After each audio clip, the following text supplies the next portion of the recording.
All right, last session before the next party. So I'm the only thing standing between you and your beer. So I will try to be quick and as impactful as possible. But I will say I would like to send from my heart thank you to Alex and Russ and all the Sea Change people. It's been an amazing couple days for me personally. I've been in a few of these events. This is definitely the most impactful I've ever been to, and I'm been inspired by the speakers we've had, starting with Molly and Bones last night, and then the Earth Guardians and Sway today. It's been, it's pretty intimidating to share the same stage, to be quite honest. So if you guys will bear with me, I'll tell you a little bit of my story and see if it's relevant as much as theirs were for me.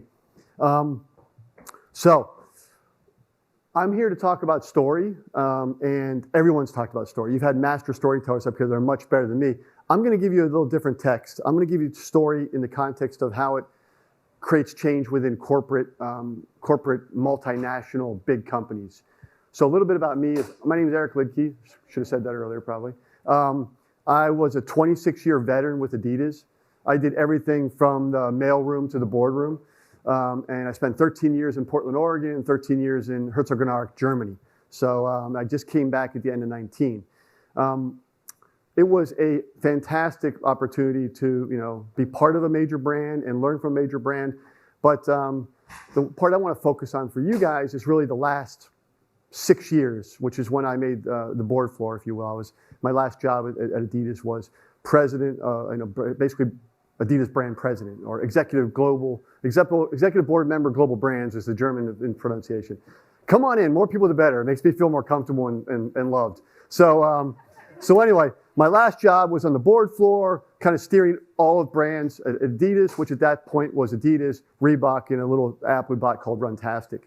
But I came to the board floor in a moment of crisis. Anybody that's been following the sports industry a little bit may have remembered in 2014, Adidas was bleeding out. We had hit the floor. Everything was going south. Anything you imagine, it was going that way in a bad way. So the business was hemorrhaging. The share price went from about 220 to less than 50 euros. The investors, the media, the competitors were calling us the stupidest people in the world, and they were calling for my CEO's head. And instead of him stepping down, he put the first American brand president on the board, which was a double promotion, which was great for me. And I was like, oh, wow, this is going to be fantastic. And then I get to the board floor and it was chaos. So anyway, it was an honor to be there. I was 47 years old. I had the opportunity of a lifetime to lead the brand that I'd been already working with for 20 years. So I was like a pig in shit, if you will. I was very much enamored with the opportunity. But the only thing Herbert told me, and this was the coolest thing he said, and this is a piece of advice I still share with everybody, including today, was he said, Eric, don't ask me for permission. Ask for my advice. And with that, he empowered me to do what I needed to do to change the brand. Now, I don't know how many people here have worked for a big oil tanker of a company before, but it's a matrix, and there's no different ways. It's a matrix. And when you have a big matrix, there's a lot of politics, because politics are always fighting about who's got control, who's making the decision. So I took the board floor in this operating model, and people were like, the CFO came in my office and said, we're not profitable enough. And I was like, well, okay, who's profitable? VF is profitable, Nike's profitable, Lululemon's profitable, Under Armour's profitable. I was like, why are they all profitable? He goes, I don't know. I said, because they're centralized and brand-driven organizations. What are we? He goes, well, what are we? I said, we're decentralized and we're financially driven. And what I mean by that is the power sat in the markets, so all the markets could do what they wanted, and the power sat with the CFO because he was the bean counter, and everybody in their head, if you asked them what our strategy was, they would say 1711. Which was shorthand for 17 billion euros was our goal. It was 11% profit margin. And I tell you this because my first job was to change that operating model, which then changed 5,000 people, in their roles and how we operate as a company to make it brand driven and centralized. If you want to compete on profit, you got to first build a compelling brand that makes a difference. That was not the language that the rest of the board was speaking, but because Herbert Heiner at the time, the CEO, gave me permission. He had my back the whole time. So I was able to change the operating model. I did that within 6 months. It affected thousands of people, 5,000 directly, 50,000 by extension because it's a 50,000 person organization. The second thing we had to do was change the culture. The culture, if you worked for a German company, if you worked with German companies, if you know Germans, they have a certain way about them, and I love them. My heritage is German, and I recognize that. I embrace that, but also recognize the strength and the weakness, and they are very bureaucratic, and they are very hierarchical. but they're really good innovators. They're really good engineers. So we had to change that culture of how we operate in this headquarters in Herzogenaurach, Germany. And I'm saying that wrong for German speakers, but it's the best I can do after 13 years living there. So it's a little cow town. But anyway, we changed it from really being a culture of 1711 in finance, which people always talk about culture, and you always have to ask them, a performance culture like Jack Welch, or a culture of creativity, culture of collaboration, culture of candor, a culture of confidence. And what I mean by each of those words had meaning. And we would sit there and we'd spend a lot of time. And when I say it's creativity, of course, I laugh when people say they're from fast-moving consumer goods companies, Pepsi and Coke. But those are FMCGs. They have one drink. They have several cans. They have one drink. Adidas comes out with 35,000 different SKUs a year. That means everything, fast fashion, 3 months, 6 months, 9 month cycles have to always be spinning those things out. You need creative folk that can create objects of desire, which we'll talk about in a minute. So that was a big thing, is how do I bring more creativity to it, and how do I open ourselves up? And that's where the other three words come in. How do I build confidence? And when I say confidence, it's confidence to ask for help. It's not confidence to stick your chest out if I have all the answers. It's confidence to say, I know what I know what I don't know, and I need your help. And to do that internally is really doing that kind of cultural T they talk about. Like, it's the hard collaboration, the hard confidence, and asking for help from your colleagues, asking for help from your customers, asking for help from your consumers, asking for help from unexpected places like Kanye West. I mean, those are things that we were able to be brave enough to ask for help, knowing that we were dancing with different partners, knowing that we were opening ourselves up to potentially issues, but knowing we benefit from learning about their processes, their creativity, their insights, and such. So to me, that's where setting this culture of creativity, confidence, candor is a big one. And this is where, you guys, everybody knows Pixar. Ed Catmull wrote this fantastic book. I recommend it. It's called Creativity, Inc. If you haven't read it, it's mind-blowing for me. It really opened up my eyes. But I became a big fan of his, and actually had about 3 different people on my team at one point trying to get a meeting with him because I fell in love with this guy through this book. I ended up having a dinner, long story short, in Berkeley, and it was one of the highlights of my life. But he talks about a culture of candor versus a culture of feedback. Because if you're and feedback's not bad, I'm saying let's call it the other way. Honesty versus candor. Candor is if you're not candid, you're quiet. If you're not honest, you're dishonest. It's a big difference. So the candor thing really plays a big role in how you look and seek for people to give you feedback, which is what we want to have the confidence to ask for.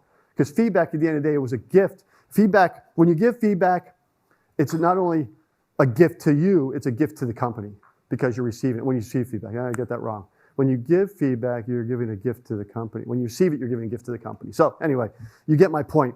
So we tried to bring this culture of creativity, candor, confidence, and collaboration that we really built on that. And I really worked with the HR officers to really build those 3 or 4 C's together and really made that a part of our strategic business plan and a part of everyday life. If any of you guys have set a culture in a 2-person organization or a 20,000 person organization, culture's never done. You don't write it on a piece of paper and job. You're always policing for it. You're always doing it. So that was step 2 we had to do. Step 3 was a strategic business plan. We had to write a 5-year plan that was going to bring us back from the brink of bankruptcy. Literally, we were being, private equity sharks were circling, looking for a takeover. The only reason they didn't, as I found out later, because they didn't know anybody that knew the industry well enough to really take it on and break it up into pieces. Because we had things that could be broken up for profit. So that's what we got to work doing. All these things led to incredible results, and I'm super proud to have done that. But it all started with story. I tell you all that to give you a context of where I'm going. It started with story, the story we told ourselves, the story we told the marketplace, the story we told about our product and our brand to the consumers out there. So if I just break down each one of those, the story we told ourselves. Molly said it better than I could ever say it, so I'm going to steal from her. It has to be based on hope. It has to be based on something that's heading up, and I always use the upper right-hand corner of the whiteboard. And this is later on. This is good visuals for my next thing. But upper right-hand corner of the whiteboard is where you got to be. Where do you want to be? You have to decide that decision. Where are you going in life to then aspire to get there? It can't be life is shitty and bad and everything else and climate change is going to happen. So I thought Molly did a great job talking about that. It's the same thing. How do we build a story of hope? So we came up with our why, and if you're familiar with Simon Sinek, know your why. Every brand needs one. Every person needs one. I know mine. I hope you guys know yours. Adidas was, through sport, we have the power to change lives. It's a simple statement. And what it does is it puts the onus on everybody in the room. So when I would do a presentation like this in front of a whiteboard, which I did every 90 days because that was part of the culture of being exposed and being confident to show my accessibility and my transparency, was we would sit there and talk about, through sport, we have the power to change lives. And of course, we could do that in many different ways. As the world's best sports brand, you would do it. You got to help people jump higher, run faster, kick stronger, right? That's a floor item for being a sports brand. But then we recognize that the culture of sport doesn't stop when you leave the pitch. Doesn't stop when you leave the court. It goes with you into the streets, into the music venues, into the hallways. And that's when we started to unpack the culture of sport and how can we tap into that to affect people's lives. How do we let them still access it? And this, again, this is pretty well known today in 2022. This was 2015. So then we went out and did a deal with Pharrell. We did a deal with Beyonce. We did a deal with Kanye West because we recognized they were influencers. They weren't necessarily athletes. They weren't Lionel Messi or Michael Jordans, but they were just as influential in our kids' lives, in our consumers' lives, and what they wanted to see and hear. And they could lend a voice to what we were trying to do as the creator sports brand because they had something to say. And they were arguably more important than the sports athletes in today's world. And I would say that desirability-wise, Kanye West, Virgil Abloh, Beyonce are far and above any James Harden or Patrick Mahomes. I mean, it's just to name a couple athletes. And it's not judging one to be better than the other. It's just a matter of understanding your consumer and being lasered in on them. But the thing that really appealed to me, and that's why I think I came to this session, that's what I think will appeal to you, is the last thing was the world. If we look at helping our athletes and changing their lives, through sport we can change lives, we can change lives. We want to do it through their game, their life, and their world. We had as a company to recognize that the world was a pretty stressed out place. And whether it was more stressed out than I was when I was growing up in the Cold War or not, doesn't really matter. The fact is we all have, that's the phone, the phone in our hand that's keeping us up to date 24/7 all the time. And we all have our screen tracking devices now that are measuring on typical days over 6 to 7 hours, depending on who you are. You're always seeing what's happening out there. And it can get very stressful when you get into this doom scrolling situation. And we as a brand had an obligation to our consumers to help them. So we started to unpack that, whether it be around Black Lives Matter, whether it be around climate change, whether it be around Me Too, all the different things that were going on. And we started to put strategies in place to address all of them. So we had strategies on making better sports things, helping athletes be better athletes to their level they wanted. We had strategies around bringing life to bear. We had strategies around really putting how we can help fix the world. And with that, we picked a fight with plastic. And that's where one of the things that really opened my eyes was Parley for the Oceans became an associate, a partner of ours.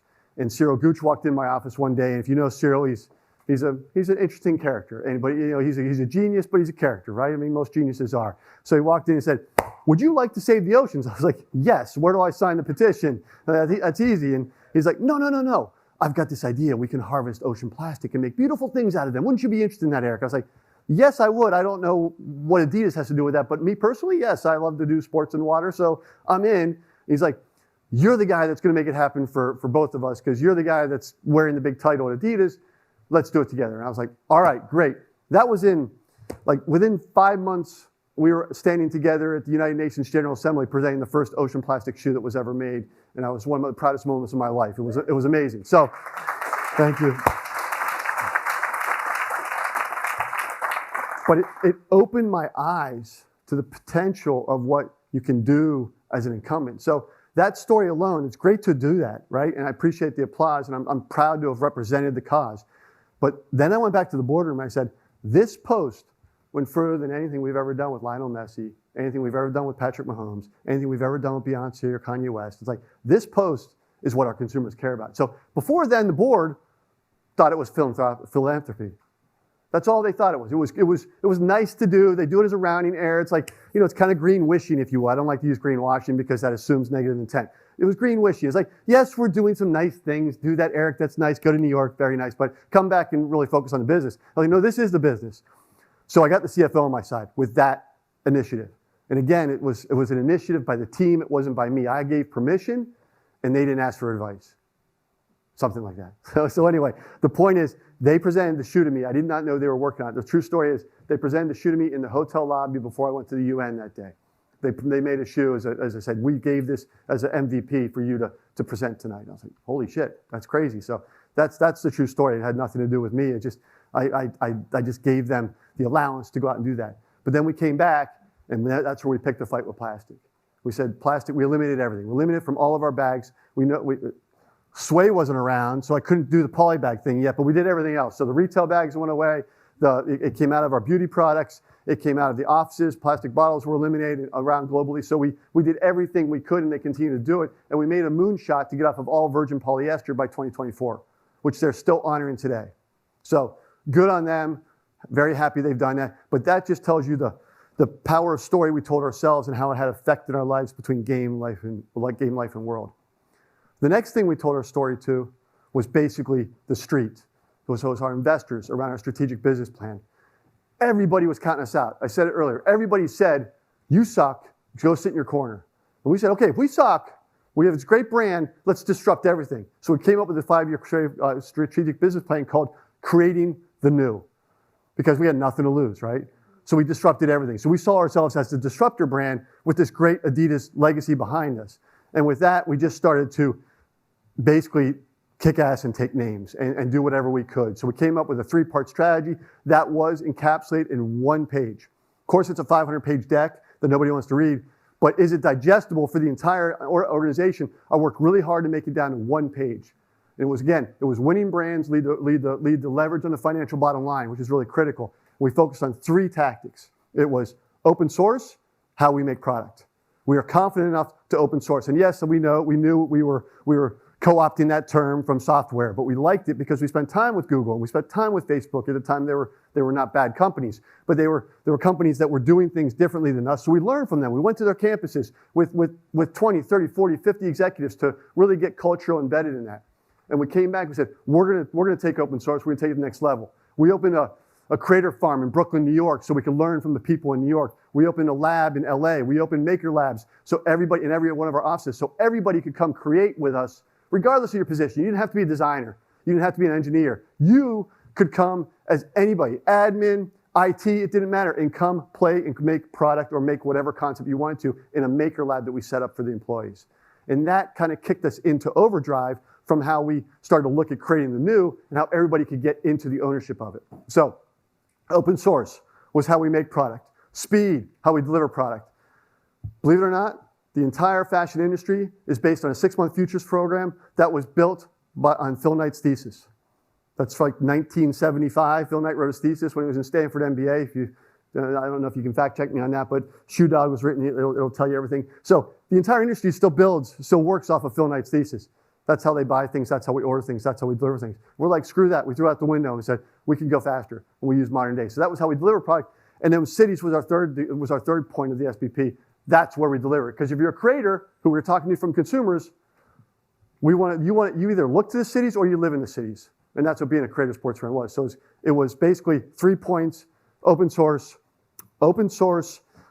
cities, and speed. Those were the 3 points. Encapsulated 1 page. That was an SBP that everybody could have on their desk, which we did. Again, I take liberties with the term story, but that is a story that we could tell our markets and our consumers and our customers, and people could get behind and start to turn around. And the third thing I want to talk to you guys about is the story we told about our product. Because I think this will be all relevant for the causes we're talking about with why I left Adidas. Trust me, I'm gonna pay this off in like 7 minutes. I know we're getting long. So the third thing is product. So we make a lot of product. So one of the things of sustainability in back of my head was, how do we do less product? Well, we tell better stories. And what I mean by that is, we had once upon a time a shoe called the Ultra Boost. It was the world's best running shoe. In my opinion, it won all the marathons. Story number 1 was, it's the best running shoe. We sell it at Dick's Sporting Goods. We sell it at all the places. We advertise that it's marketing. It's a marathon shoe. It wins all these races. We got all of our different marathons being won in this shoe.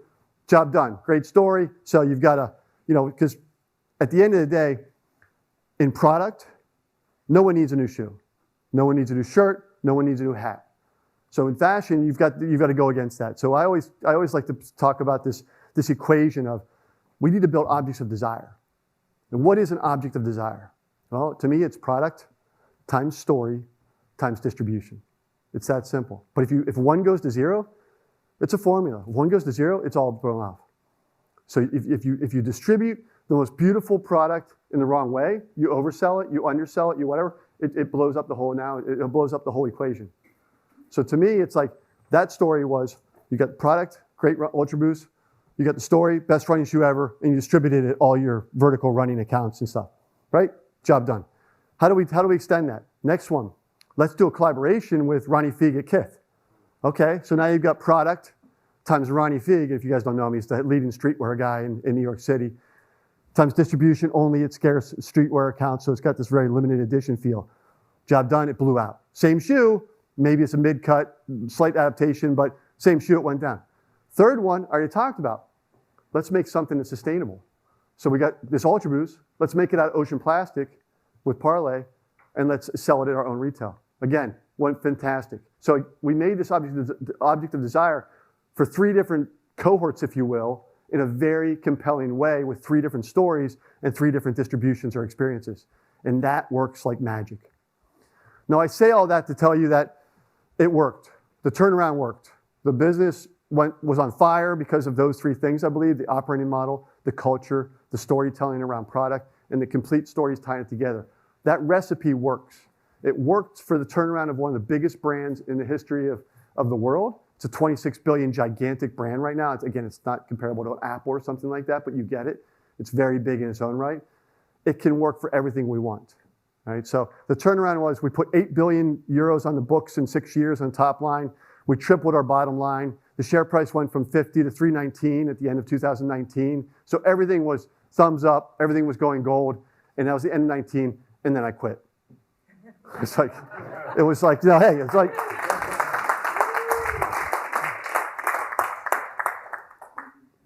I quit for one very specific reason. I couldn't unsee and unhear the degradation of the planet that I'd seen and heard about and learned from Parley and everything else. When you go down that rabbit hole, you can't undo it.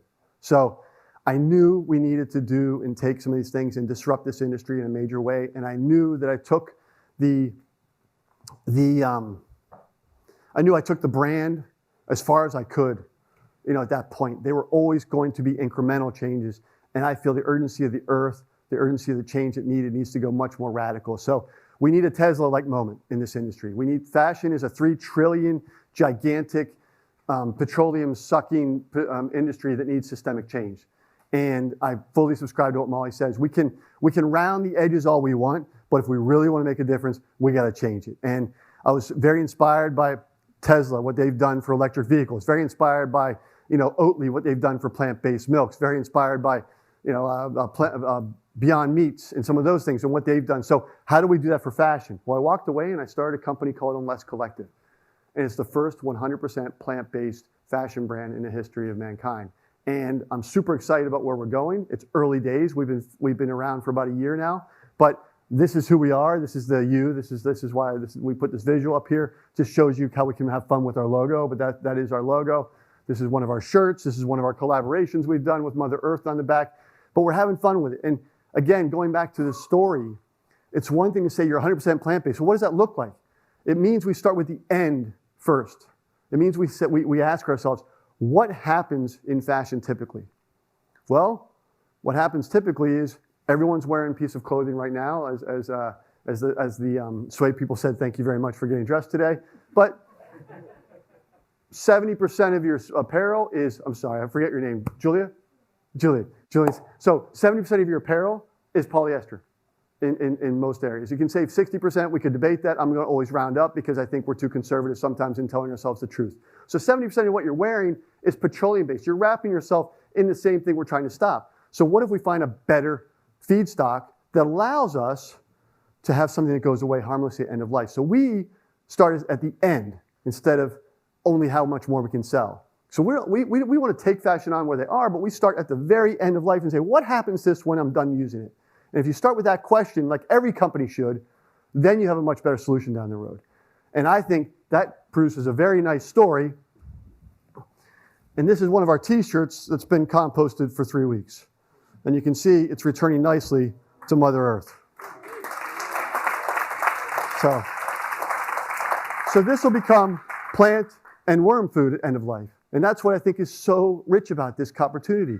Now, it takes us a lot of time. Like this, people can say, oh, that's only cotton. Well, the FTC lets you say that 85% of a shirt can be 100% cotton if they label it, because they don't care about the bindings and the closures and the inks and the dyes and the threads it's made with. They're a trade company. They're a duty instituted. So this is what ours looks like.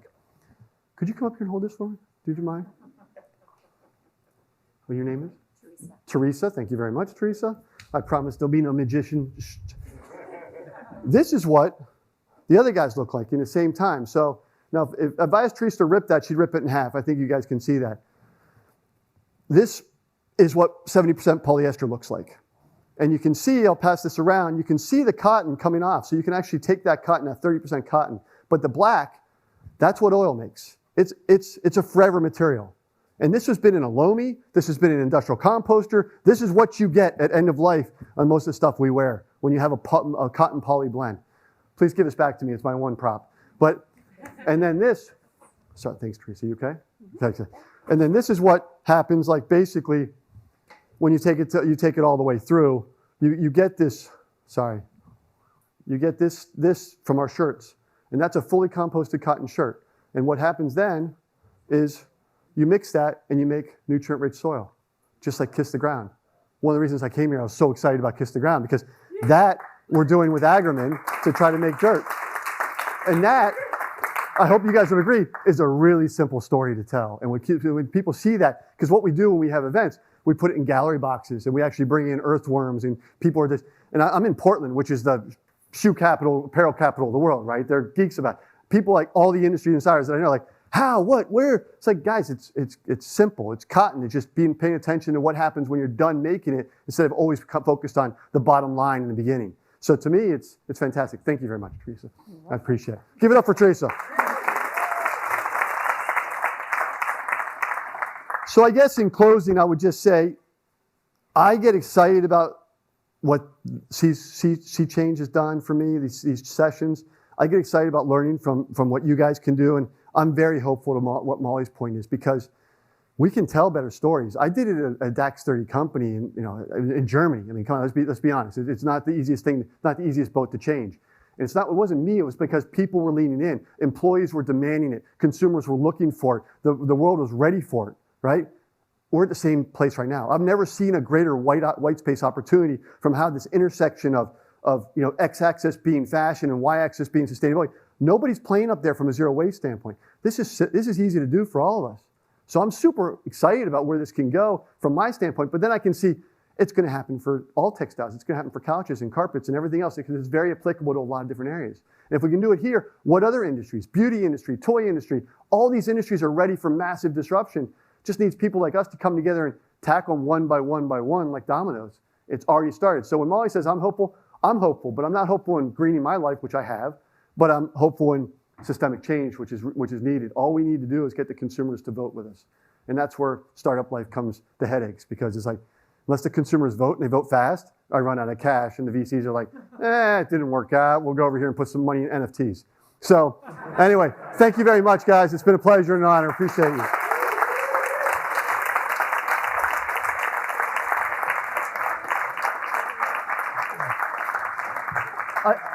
I guess I'm supposed to say, if there's any questions, you can ask them, and I'll get to them. But let me know. It's been a long couple days, so I also appreciate if there aren't any. Not for me, for you guys. I mean, I'm just saying, you guys are like, it's been a little. I have a very practical question. Yeah. So how does the shirt that you just be held up? That's your version that's composting after 3 months. How is that? 30 days. Sorry, it's 3 weeks. Sorry, 3 weeks. Yeah. So if I were to buy a shirt and I want to be wearing it for more than 3 weeks, how does it not compost? Well, I get that question all the time. It's a good one. I underestimated the amount of concern on that. It's cotton. It's going to wear as long as you want to wear it. In fact, it wears in beautifully. I mean, I'm a t-shirt connoisseur. I wear this stuff all the time. When it's put in the right pressure, with the right temperature and the right moisture, that's when it starts to compost. But you have to feed it. Yeah, like we always say, who's going to fire up the composter because we got some stuff to do? So it's an art. And it's really industrial composted. It's not like industrial composting will make that disappear in 30 days. If you put it in your backyard, it may be 6 months, but it's still going to go away like plants. But based on your environment, an oak tree is going to change. It's going to compost in different degrees also, based upon whether it's in the high desert of Oregon or the rainforest of the coast. It doesn't compost in the washer and dryer. It does not. It doesn't. Don't dry it though. It's cotton. Come on, people. We don't need to dry that stuff. Yes, please. How do you message the fact that most people don't know that if they think they're wearing a cotton shirt, they don't even think about, I mean, maybe they think, oh, I'll put it, I'll send it to secondhand shop or whatever. Yep. But they don't know the piece about They don't know that there's other things in it. Yeah. Could it even Super hard. So how do you message? I know. If I had that answer, I'd probably be more successful than we are right now. It's a trial and error. I think we need bigger voices talking about it more often. I think people care about what they eat, right? That's been proven. If you look for the non-GMO label, you look for the organic label, they care about what they drive. Electric vehicles are passing 5% this year. It's escalating up. It's 10 years ahead of the curve. They should care about what they wear, especially with the data coming out about microplastics. Microplastics are in our lungs. It's in our blood. It's in our babies. It's in women's placentas. It's just really crazy. I think we're at the tipping point of that becoming more and more. Bones is doing a movie on this. There's a lot of things coming out in the future around this. So I think the awareness is building, but it takes all of us. We have to remind people that 70% polyester looks like that. I mean, it's not pretty. And I think we all need to remind ourselves of that and buy more consciously and try to do it. But yeah, I'm working on a very skinny budget as a startup, and digital, I can tell you, is not the best frame to do it because they need to experience it. I mean, we're having much more success when we're in person. So I had a D2C strategy. I'm now wholesale. So it's like we're pivoting as we go. I'm also collaborating already because we've proven it. So I'm working with big brands so I can get their eyeballs. So we have a deal we're doing with Mammut this fall for Mountain Day, International Mountain Day, or something. Anyway, they're a big mountain company out of Switzerland. I've got the friend of mine's the CEO, so I was able to get a collab there. And we're doing a collab with Champion in the future. We're in discussions with 25 other brands because I believe in the collaboration model that we can show their consumers care about their product built on this kind of model was really compelling. And then if they want to do it, then we go inside and we consult to change their supply chain, and we charge a nominal fee for that. And then it's just like, then we can start to get momentum. If everybody starts to talk with the same voice. I come from the inside, right? I know that Adidas cared. I don't think they knew how or as much as they needed to go there. That's why I call it greenwashing. Greenwashing is being intentionally duplicitous. You could say Boohoo, maybe H&M, and some of these guys that are being called out now. But the other ones, they're trying to do enough to get recognized. But I compare it to, recycled polyester is like a hybrid car. It's an unsatisfying experience. It's like, okay, it's still plastic, but it's recycled. So we got that going for us. But it's like, I don't know if you ever driven a hybrid, but my Mercedes hybrid in Germany got like 10 kilometers to before it went to gas. So it was not so nice. My Tesla, I love the Tesla experience. Why cotton? And are you looking at any other fibers since cotton seems to be kind of a simple is the easiest right now. So yes, we're always looking at fibers. We're tech agnostic. We're a brand. We're consumer facing. So we want to be able to shop all the different techs. But as we look into different areas, like we're trying to solve for zippers. We're trying to solve for hard plastics on bags. We're trying to solve for different hat materials. We're solving for socks as we speak. We're solving for shoes as we speak. So we're doing all of it. It's just a matter of the lowest common denominator is coming out with a knit product in cotton. I'm wearing a woven product in cotton also, but cotton is just available off the shelf and something we could play with right away to get our message into the universe. Eric, quick question over here. Thank you for coming. That was really inspirational. I love your talk. Thank you, man. I appreciate being invited, man. It's been great being here. It's surreal to have people like you here, honestly. One of the I will come back again, I promise, if you invite. Anytime, buddy. Door's wide open. We'll give you a Keezy code and everything.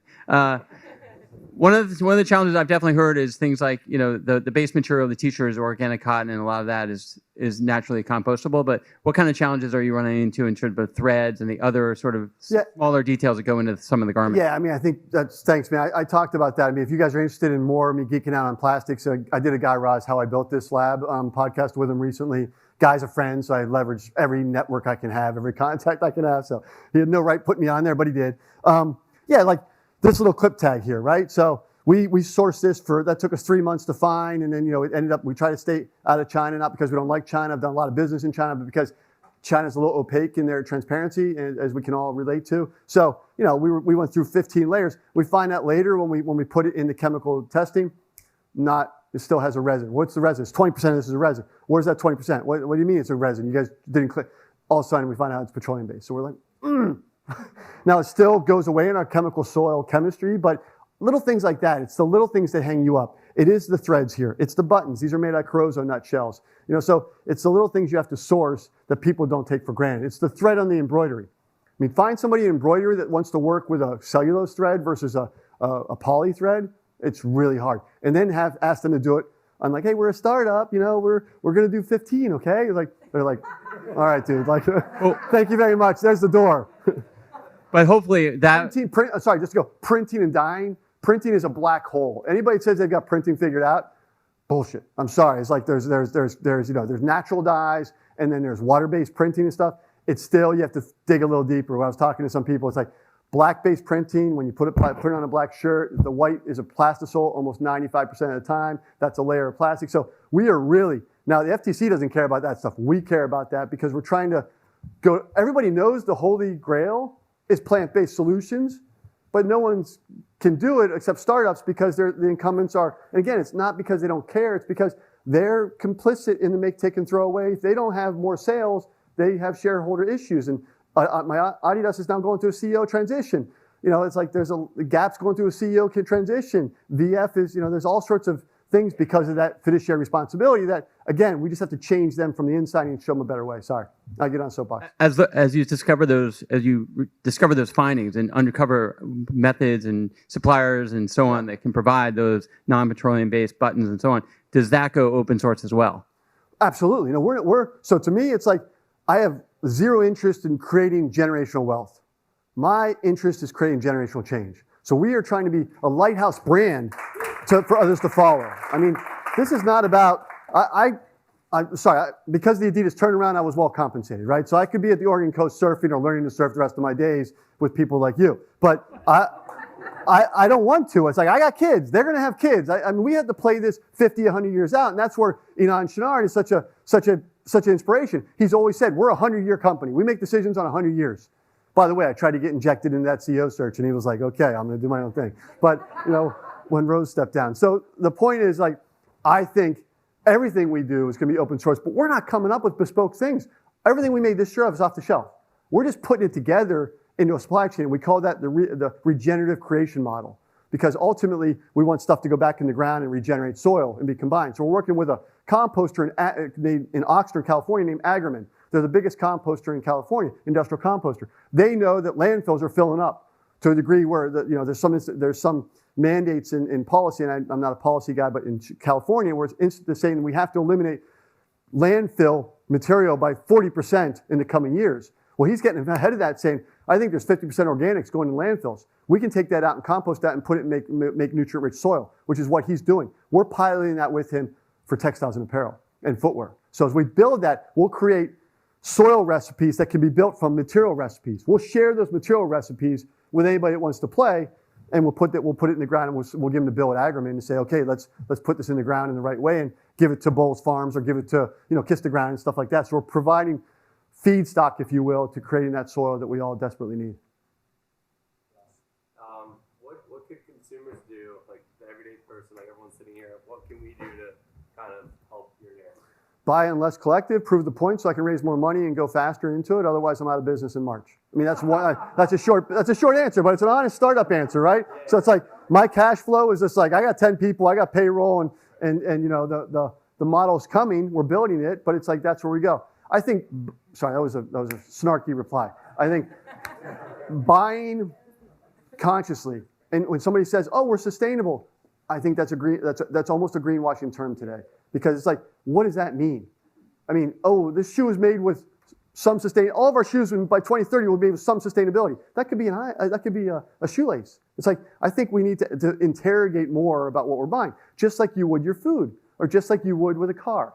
You interrogate what it is the clothing is trying to do and talk about that. And if people don't have an end-of-life solution, I'm looking the other way. I mean, I just renovated a house and had to furnish it, and we moved back from Germany. And it's like trying to find a mattress that's not made of plastics and PUs, it's impossible. So I had long debates with a few different manufacturers on latex, natural latex, and all that stuff. But get a little bit more knowledgeable about what you're buying and how it's being produced. It's like I think that's what we should all do, and whether we're making stuff or buying things. And I try and do it in all my life, from everything we buy. But it's hard. Like I don't buy my kids plastic toys. I mean, it's wooden or it's nothing, and they've come to accept it.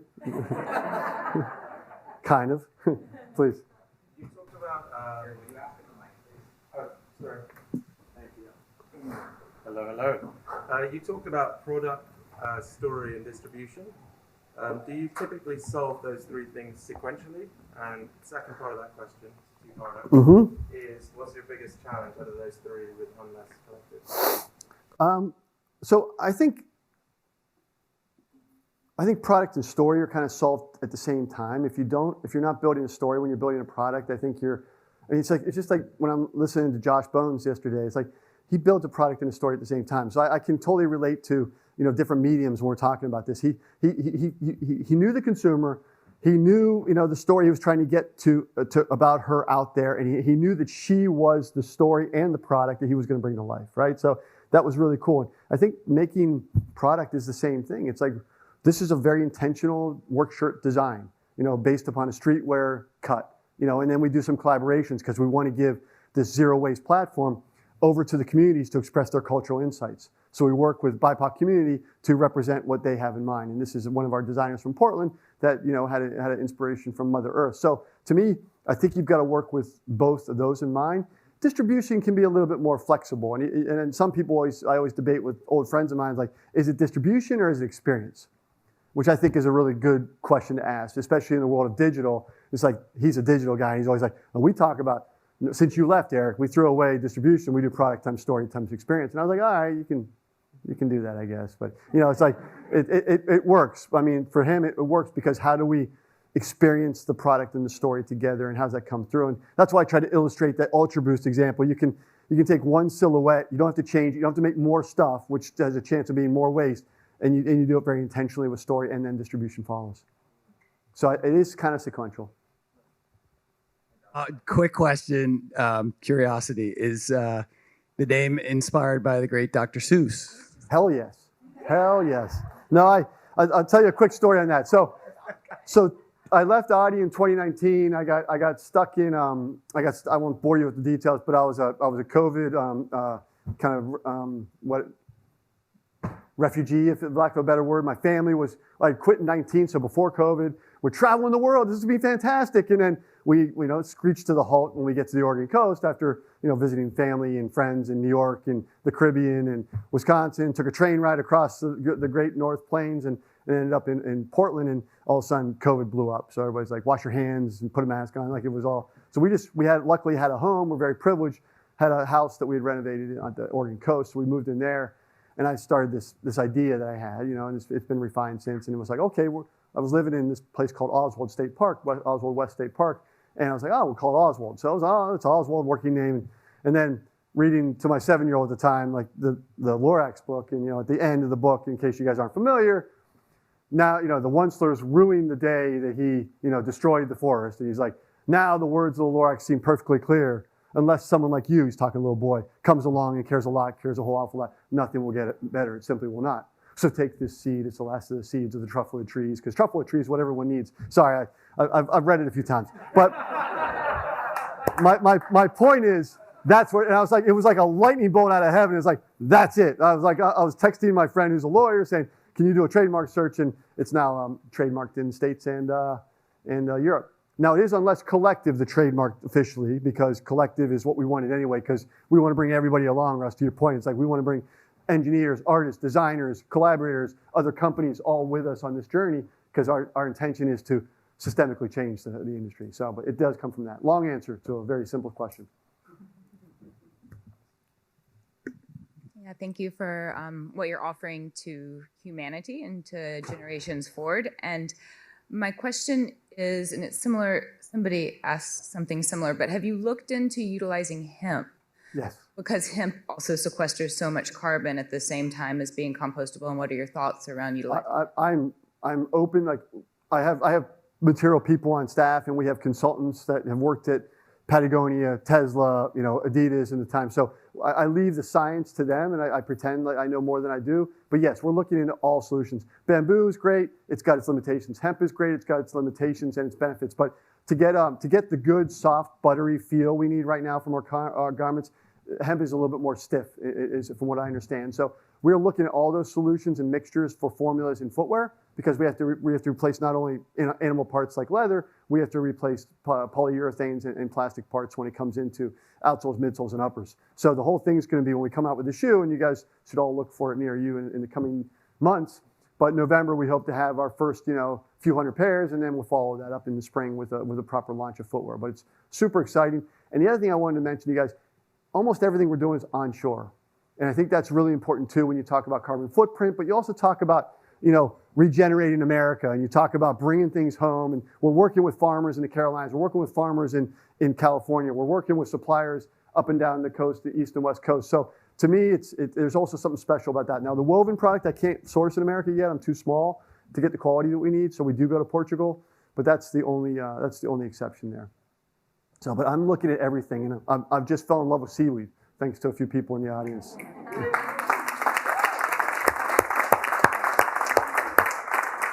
But I think it's time for a drink, unless you guys, I'll stick around for a little bit longer if you like. But thank you very much. Take care.